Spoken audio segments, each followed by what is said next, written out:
I sold my condo and saved our family hotel from bankruptcy. But at the staff meeting, my parents announced my sister as CEO. Clark, she's more of a leader, my dad said. Rachel smirked. I didn't fight back. I made a call that left them stunned. What do you mean Rachel will be CEO? I'm the one who saved this hotel. My voice echoed through the newly renovated lobby, bouncing off the modern mountain-inspired decor I'd spent months perfecting. Dad's dismissive wave felt like a slap in the face. Clark, son, your sister has more natural leadership ability. You're too detail-oriented, he said, as if explaining something to a child. That's when Rachel strolled in, hands in her pockets, wearing that smug smile I'd seen since we were kids. Hey, bro. Don't take it personally. Someone needs to handle the day-to-day stuff while I focus on the bigger picture. My name is Clark Anderson, and at 52, I never thought I'd find myself fighting for recognition in my own family's business. After 20 successful years in hotel management in Chicago, I'd given up everything to come home to Colorado and save our struggling family hotel. The irony? I was the only one with actual hospitality experience, while my younger sister, Rachel, had bounced between jobs, never holding one for more than a year. Here's what really gets me. 8 months ago, my mom called me in tears saying they were weeks away from bankruptcy. I didn't hesitate. I sold my condo in Chicago, cashed in my savings, and came home to help. The hotel was stuck in a time warp, dated decor, no social media presence, and reviews that made me cringe. I worked day and night, modernizing everything from the reservation system to the lobby furniture. God knows how many nights I spent hunched over spreadsheets, negotiating with suppliers, and training staff. I even used my industry connections to get us featured in travel magazines. And it worked. The transformation was incredible. The Mountain Pine Lodge went from a 2-star nightmare to the talk of the town. Our bookings doubled, and for the first time in years, we were actually turning a profit. Every detail, from the locally sourced artwork to the upgraded amenities, was carefully chosen to create an unforgettable guest experience. But standing here now, watching Rachel smirk while our parents hand her everything I've built, I realize none of that matters to them. The worst part? They're announcing her promotion at tonight's staff meeting, the same meeting where I was supposed to present our record-breaking quarterly results. I can feel the eyes of our employees on me, especially Samuel, our head housekeeper who's been here for 20 years. They all know who really turned this place around, but like me, they're forced to stand here and watch this farce play out, pretending this is somehow normal or fair. Let me take you back a bit to understand how we got here. The Mountain Pine Lodge has been in our family since my grandparents built it in 1971. I basically grew up in these halls, learning every aspect of the business from the ground up. While other kids played house, I was helping Dad with check-ins and watching Mom handle maintenance issues. The hotel was my second home, and I loved every minute of it. But Rachel, she was different. 3 years younger than me, she never showed any interest in the family business. While I was studying hospitality management in college, she was bouncing between majors. First architecture, then business. Finally dropping out altogether to find herself. Dad and Mom never seemed bothered by this. She's just creative, they'd say. She needs time to figure things out. Meanwhile, I was building my career in Chicago, working my way up from front desk manager to regional director for a major hotel chain. Every success I had was met with lukewarm congratulations from my family. That's nice, son, but when are you coming home? When are you getting married? It was never enough. When Mom called about the hotel's financial troubles, I knew exactly what needed to be done. The place was hemorrhaging money, outdated systems, inefficient processes, no real marketing strategy. The reviews online were brutal, stuck in the past, needs major updating, not worth the price. It broke my heart to see my family's legacy crumbling. I took a leave of absence from my job in Chicago, which eventually became a resignation, and dove into the rescue mission. The first month was just damage control, fixing broken equipment, updating the booking system, training staff on basic customer service. I dipped into my savings to replace the ancient carpeting and give the lobby a facelift. Every penny I spent was carefully calculated to maximize return on investment. What really gets me is that Rachel wasn't even here during all this. She was off in Denver, supposedly networking, but really just partying with her friends. She'd show up occasionally for family dinners, make a few vague suggestions about modernizing our approach, and disappear again. Yet somehow, in my parents' eyes, her occasional input was just as valuable as my daily grind. I kept telling myself it would be worth it. That once they saw the results, the improved ratings, the increased bookings, the positive reviews, they'd finally recognize my value. I guess I should have known better. The past 3 weeks have been a nightmare. Rachel struts around like she owns the place, making changes left and right without any understanding of how a hotel actually works. Just yesterday, she decided to cut our continental breakfast service to save money, apparently oblivious to the fact that our breakfast ratings are one of our biggest selling points. When I tried to show her the guest satisfaction data, she just laughed and said, "Numbers aren't everything, bro." But what really pushed me over the edge happened this morning. I walked in to find her firing Samuel, our head of housekeeping, who's been with us for 15 years. Her reason? He wasn't flexible enough about her new scheduling system, a system that would have left us dangerously understaffed during peak checkout times. I managed to intervene and save his job, but the look of humiliation on his face will haunt me for a long time. I tried talking to Dad and Mom about it. I brought spreadsheets showing our progress, guest reviews praising our recent improvements, even financial projections for the next quarter. Dad just stared at his coffee while Mom patted my hand and said, "Son, you need to give your sister time to find her footing. She has such wonderful ideas." That's when I saw it, the for sale sign on the old Riverside Lodge while driving home. It was our main competitor for years before falling into disrepair last season. I pulled into the parking lot, my mind racing. The property had so much potential, better views than our hotel, closer to the ski slopes, and a much larger spa space. Sure, it needed work, but I knew exactly what to do with it. I sat in my car for almost an hour, looking at that sign and thinking about every time my parents had overlooked me in favor of Rachel. Every achievement dismissed, every suggestion second-guessed, every contribution minimized. Something inside me snapped, or maybe it finally clicked into place. I called my realtor right there in the parking lot. The owners were eager to sell, and thanks to my savings and stellar credit rating, I could make it happen. By the time I drove home, I had already scheduled a viewing for the next morning. For the first time in months, I felt energized, excited even. I wouldn't have to watch Rachel destroy everything I'd built. Instead, I would build something new, something that was completely mine. Let them see what they gave up when they chose her over me. The next few months were a whirlwind of activity. I poured everything into transforming the Riverside Lodge into something extraordinary. While Rachel was busy throwing parties at Mountain Pine Lodge, I was working with contractors, redesigning spaces, and building a team of top-tier hospitality professionals. I named it the Summit, maybe a bit on the nose, but I wanted everyone to know exactly what I was aiming for. Word got around town quickly.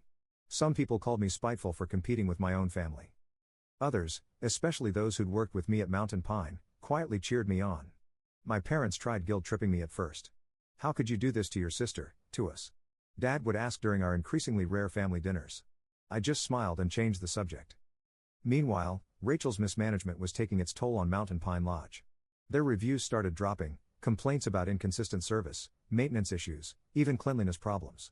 3 longtime staff members quit within the first month of her leadership. I heard through the grapevine that they'd had to slash their rates just to maintain occupancy. The Summit's grand opening was exactly 6 months after that fateful day in the lobby. I'll never forget my family's faces when they walked in, Dad's tight smile barely hiding his shock, Mom's wide eyes taking in the packed house, and Rachel's barely concealed anger. The local paper was there, taking photos and interviewing guests about Aspen's newest luxury destination. "You're trying to destroy us," Rachel hissed when she cornered me by the bar. "This is a direct attack on our family." I just smiled and replied, "No, Rachel. This is me succeeding despite our family." The contrast between the two hotels couldn't have been more stark. While Mountain Pine Lodge struggled with basic maintenance, the Summit was making waves with its eco-friendly initiatives and luxury amenities. Every detail I dreamed of implementing at the family hotel but had been shot down was now a reality here. From the locally sourced restaurant menu to the state-of-the-art spa facilities, everything was exactly as I'd envisioned. But success brought its own challenges. Other hotels started copying our innovative booking system. Some folks in town, old friends of my parents, started whispering about how I was tearing the family apart.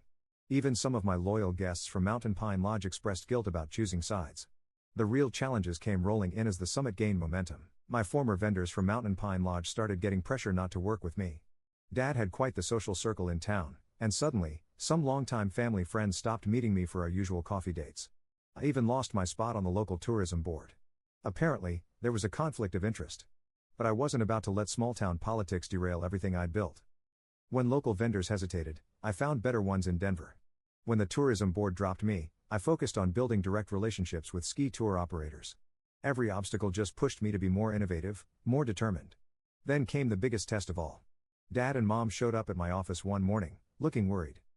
The bank was threatening to call Mountain Pine's loans. Rachel's mismanagement had finally caught up with them. They wanted me to come back, not as CEO, of course, but to help Rachel learn the ropes. "We're family," Dad pleaded. "You can't just let the hotel fail." I looked at them both, sitting across from my desk in the office I'd built myself, and felt strangely calm. "I offered to help 8 months ago," I replied. "You chose Rachel. Now you have to live with that choice." Mom tried a different approach. "Think about your grandmother's legacy," she said quietly. "This hotel has been in our family for generations. And I tried to preserve that legacy," I shot back. "You're the ones who handed it to someone who treats it like her personal playground." The whispers around town got nastier after that. I was the ungrateful son, the bitter brother, the man who'd turn against his own family out of spite.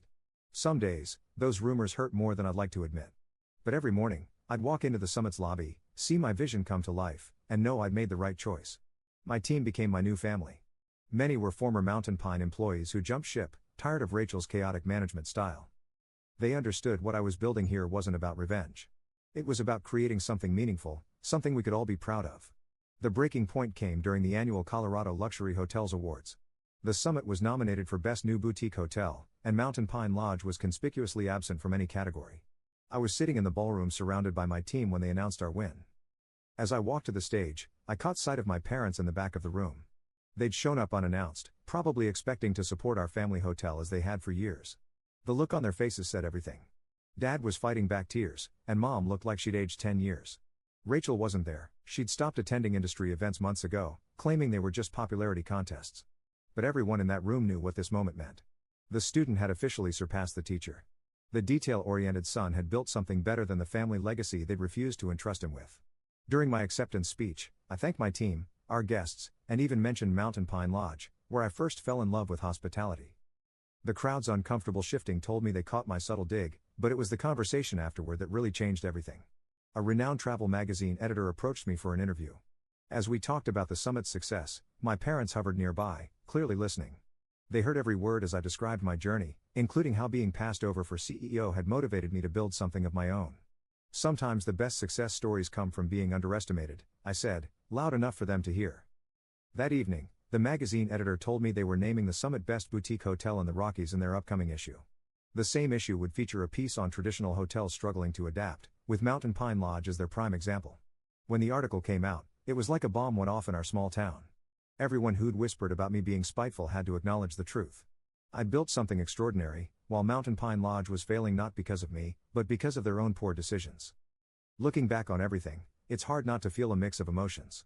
Part of me still hurts from the way my parents treated me, how they brushed aside all I'd done as if it were nothing.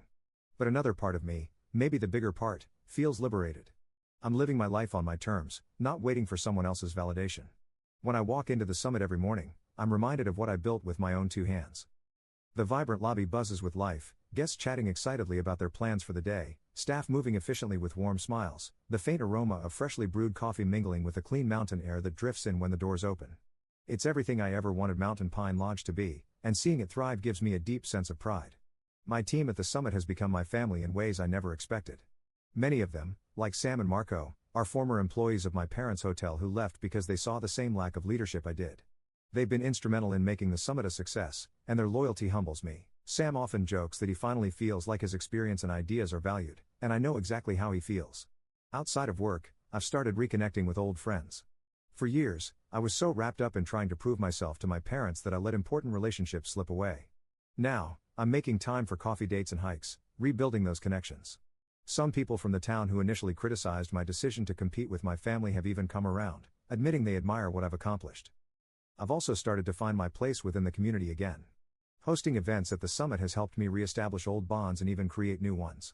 Just last month, we held a fundraiser for the local animal shelter in our new event space, and it was a huge success. Seeing people come together for a good cause reminded me why I wanted to work in hospitality in the first place, to create spaces that bring people joy and comfort. But it's not all perfect. There are moments, especially on quiet evenings, when I think about my parents and Rachel. As much as they've hurt me, I wish things could be different. I've caught myself wondering if they've ever truly understood the sacrifices I made to save our family's legacy. Still, I've come to realize that their approval isn't something I need anymore. My success, my happiness, they're mine, and no one can take them away. For so long, I lived in the shadow of their expectations, but now I'm finally standing in my own light. It was about 3 weeks after the Colorado Luxury Hotels Awards when my parents finally reached out again. They asked me to come over for dinner. Just the three of us. I hesitated for a moment but decided to go. I wanted to hear what they had to say, even though I wasn't holding my breath for a real apology. When I arrived at the house, the atmosphere was different. My dad greeted me with a nervous smile, and my mom avoided eye contact, fiddling with her watch the way she always did when she was uncomfortable. Over dinner, they started with small talk, how the weather was unusually warm for the season, how they'd heard about the summit's latest 5-star review. I could tell they were building up to something. Finally, my mom cleared her throat and said, "Clark, we wanted to say we're proud of what you've accomplished." My dad quickly added, We know we haven't always shown it, but we do recognize how much work you've put in. The summit is. It's remarkable. I wanted to feel happy about their words, but they landed flat. It felt like too little, too late, especially after years of being dismissed. Instead, I just nodded and waited for what I knew was coming next. Sure enough, my dad launched into it. Rachel's been struggling. The hotel isn't doing well, and she's in over her head. We were wondering if you could maybe guide her, help us get things back on track. For a moment, I didn't say anything. I let their words hang in the air while I looked at both of them, really looked at them. My dad, with his carefully manicured nails gripping his wine glass a little too tightly, and my mom, who seemed to be studying the tablecloth as if it held the answers to all their problems. I offered to help a year ago, I finally said, my voice calm but firm.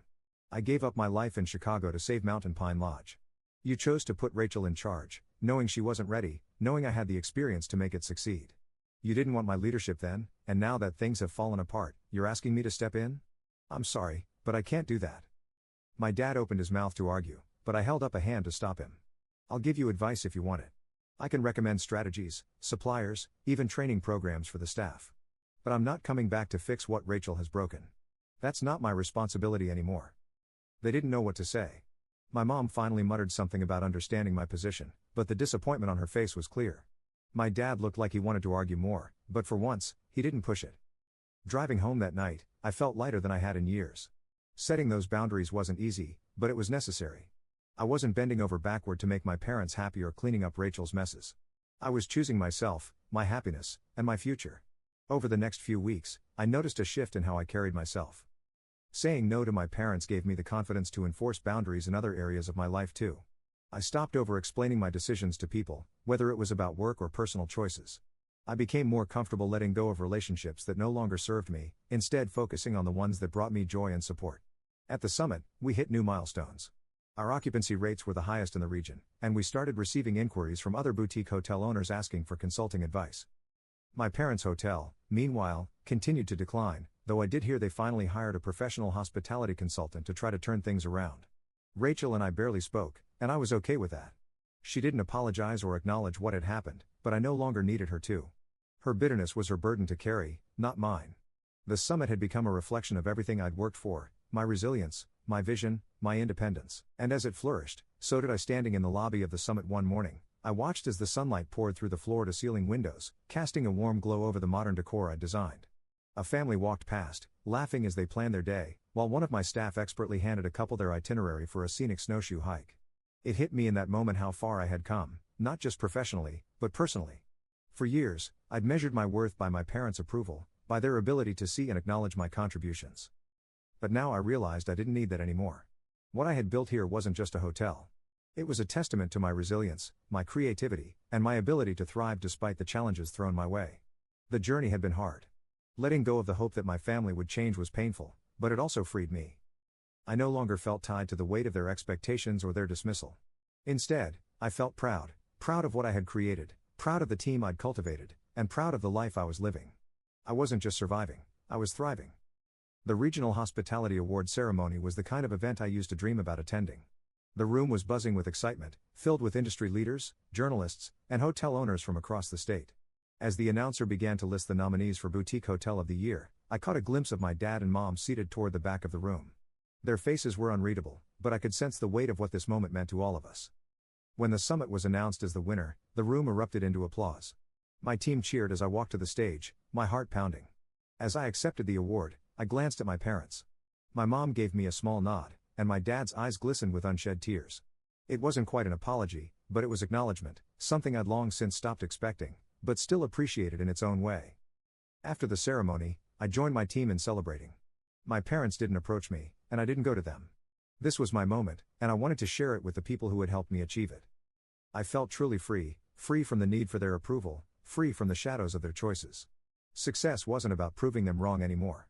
It was about proving to myself that I was capable, deserving, and enough. And as I raised a glass with my team that night, I knew I'd finally found peace.